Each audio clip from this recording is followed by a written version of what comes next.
आजची बोधकथा उपयोगी विद्या। एकदा रामकृष्ण परमहंस गंगा स्नानासाठी शिष्यासह गंगेवर गेले।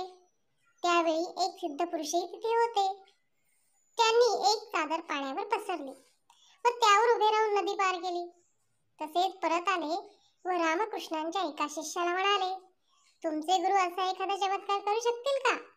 12 वर्षे तप करून मी ही सिद्धी मिळवली आहे। शिष्याने रामकृष्णांना हे सांगितले। ते म्हणाले, त्यांना सांग, तुझा हा चमत्कार 2 आणे किमतीचा आहे। शिष्याने हा निरोप सिद्ध पुरुषाला सांगितला। तो भलताच भडकला आणि रागात म्हणाला, पुन्हा असे म्हणाला तर तुमचे भस्म करून टाकेल। रामकृष्णाने पुन्हा तसेच म्हटलं। तेव्हा प्रत्यक्ष त्यांना सिद्ध पुरुषांनी त्याचा अर्थ विचारला। रामकृष्ण म्हणाले, नावाडी सुद्धा 2 आण्यात पहिल्या तीराला नेतो। त्याचा इतरांना उपयोग होतो, पण तुमची विद्या फक्त तुमच्यापुरतीच आहे। त्या विद्येचा लोकांना उपयोग होत नाही, तिची किंमत शून्य आहे। तात्पर्य, माणसाने आपल्या विद्येचा, कर्तृत्वाचा समाजाला उपयोग करून द्यावा। धन्यवाद।